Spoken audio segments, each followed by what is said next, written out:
The Sea Duck. A story by Brendan Connolly. Read for you by Clodagh.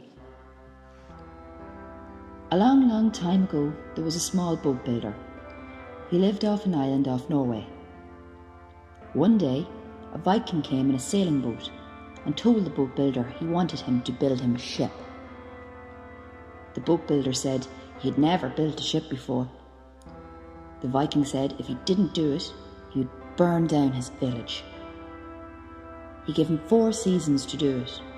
So the Viking went away and he left the boat builder wondering how he would build a ship. He went into the house and had a meal with his family. That night he could not sleep, and as soon as it was dawn, he went out to the boat to fish. When he was out there, he saw a duck's long, slender neck, the ducktail arching.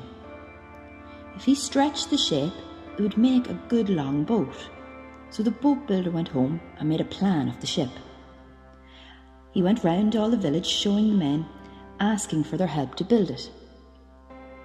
He told them if they didn't do it, the Vikings would come back and burn down the village. The men said yes. They were not fighters, only fishermen, so they got the wood and started on the Viking ship.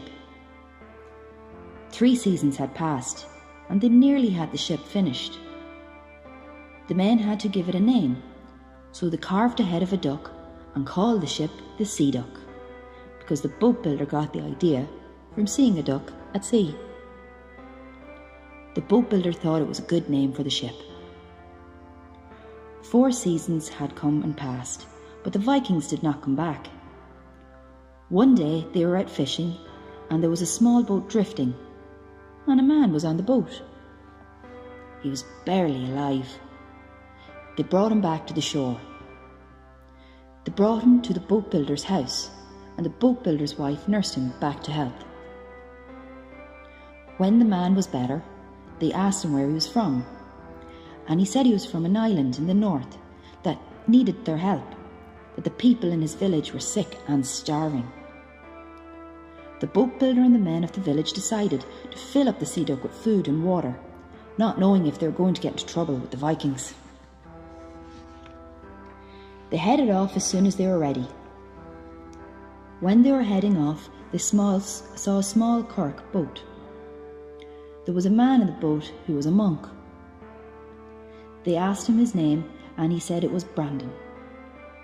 They told Brendan the story about the people being sick. Brendan said he was a healer and he would go with them to help the people. They carried on and got to the island. When they got to the village, the Viking that had asked them to build the ship, he was the chief of the village. They nursed the chief and the people of the village back to health. When the chief was better, he went to the Sea Duck. He thought it was a brilliant ship, but they would have to change the head to a dragon. He took the boat builder and his men home, and he let Brendan go for saving him and the villagers. They were Vikings. There wasn't a happy ending for everybody.